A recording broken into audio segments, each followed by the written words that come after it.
Presentations with PowerPoint, Unit 2, Elements External to the Production of the Voice. In what follows, we will be looking at PowerPoint presentations. How should we prepare them? What should we do? And possibly more importantly, what shouldn't we do? Introduction. Find out who your audience is in advance. Knowing this is a great advantage. Are they all experts in your field, or researchers in related or even unrelated fields? Find out where you will be doing the talk or viva. Checking the equipment is especially important, but it's also important to know where the audience will be. Is there internet? What about sound? Is there a large screen to project onto or a small one? All of this is important to know. I normally prepare a printout in case of technical failure. Sometimes the computer doesn't work, your USB won't work, or the projector doesn't work. These can be absolutely horrible situations, but if you have a printout, you can do a pretty good talk. Preparation. A successful presentation depends on how much effort you've put into it. That is clear. What is not so obvious is that audiences can tell if a lot of preparation has gone into creating a presentation, and this can be seen as a sign of respect towards them. Apart from achieving a successful presentation, as a presenter you will feel more confident and relaxed if you have practiced a lot. I don't know about you, but I'm always impressed when I see a presenter has memorized some or all of his or her presentation.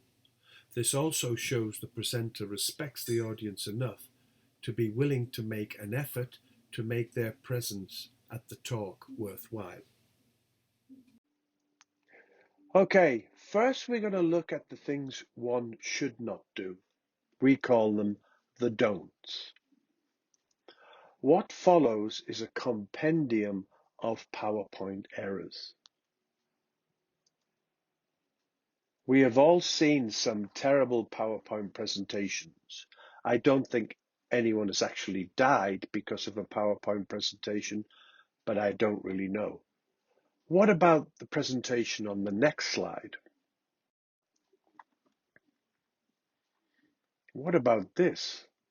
You would be surprised at how many people still do this kind of thing.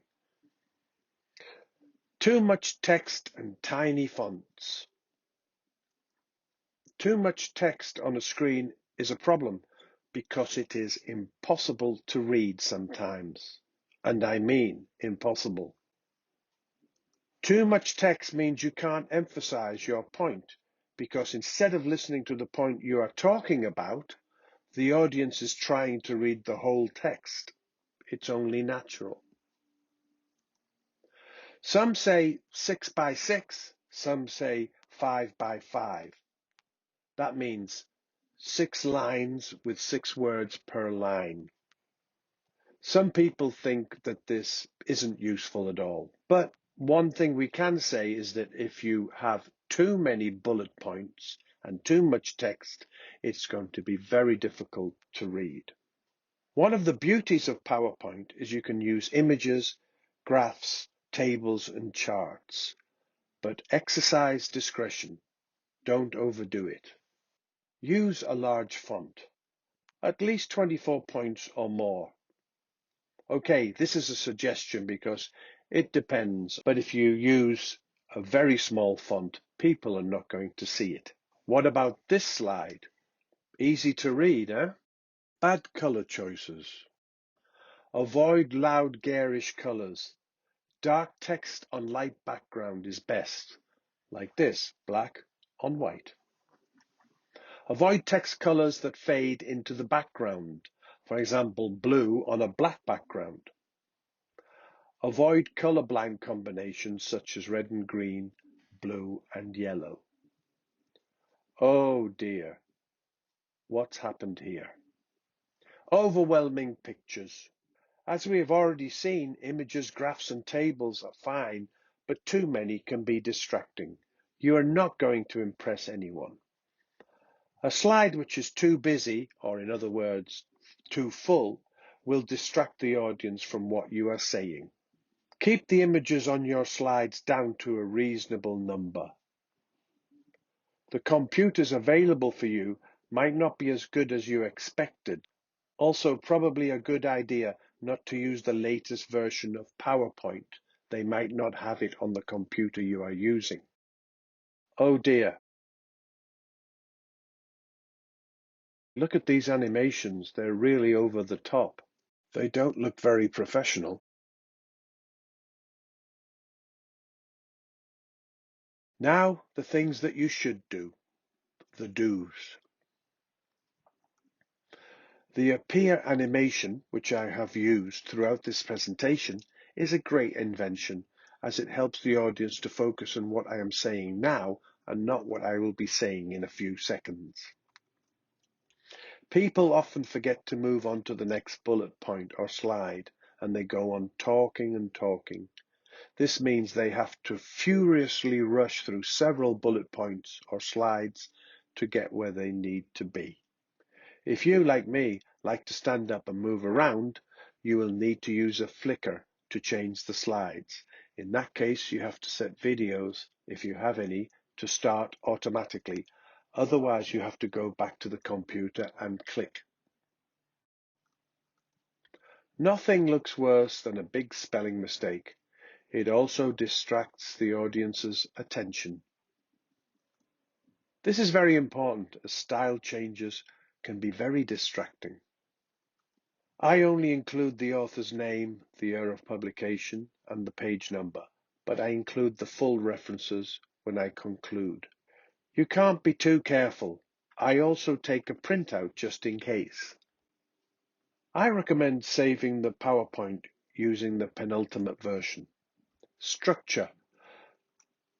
Start with greetings, acknowledgements. This is part of the interpersonal dimension. It humanizes the whole proceedings. Everyone must include the title of the talk, of course, but some people like to include an outline. Others think it is superfluous. You can go through each part of the paper, but you can, of course, spend more time on the parts that you think are the most important. In a Viva, the presentation can be a great opportunity to emphasize our dissertation's strong points and also to include ideas that were not made explicit in the written version. You are going to have questions anyway, so asking for them is a very good thing.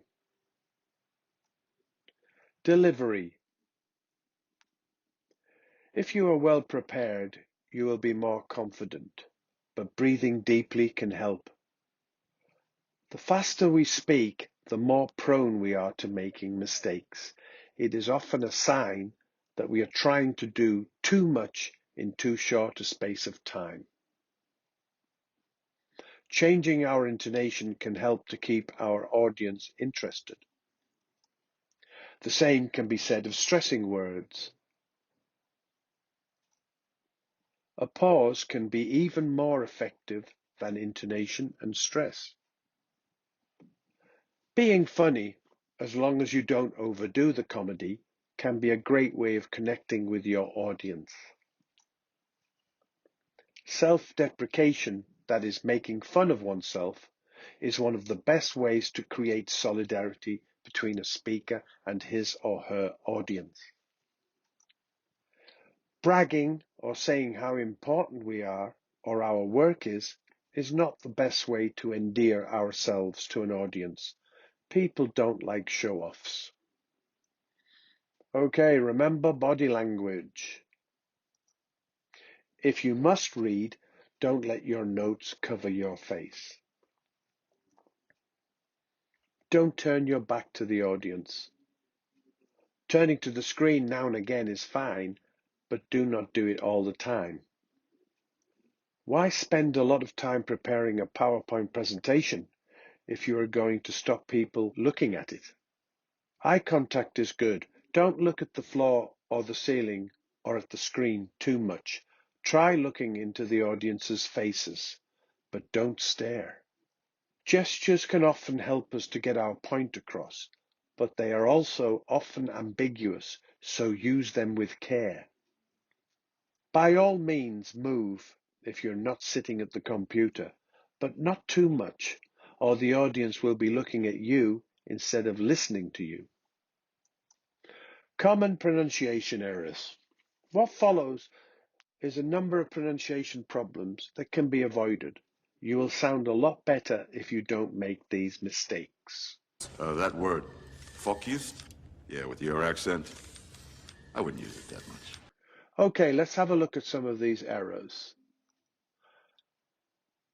Accuracy, accuracy, audio, audio, author, author, category, category, characteristic, characteristic, comfortable, comfortable, effort, effort, feature, feature, focus, focus, knowledge, knowledge, literature, literature, native, native, necessary, necessary, occurs, occurs, parents, parents, previous, previous, separate,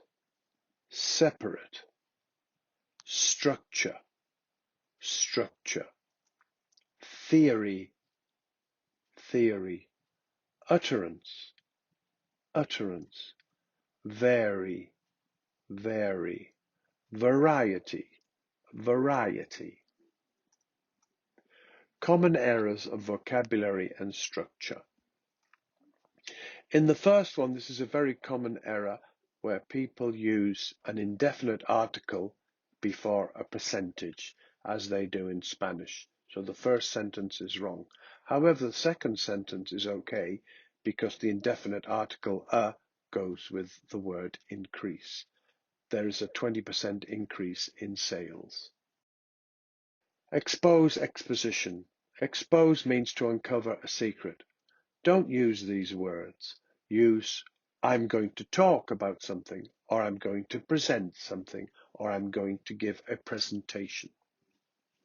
Do not use along in this context. Use throughout the whole presentation.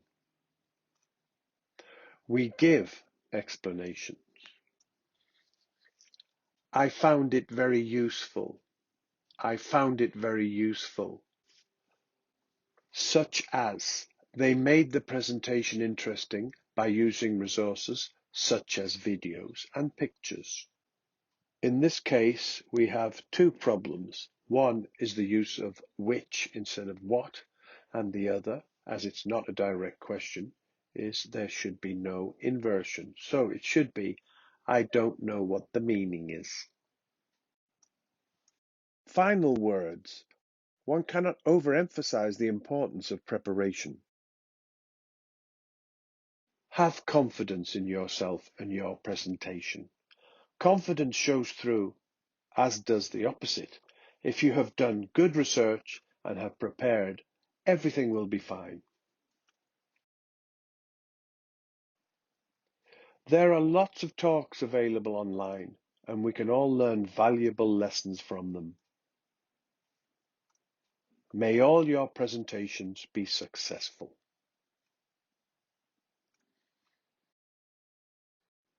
Here are some references.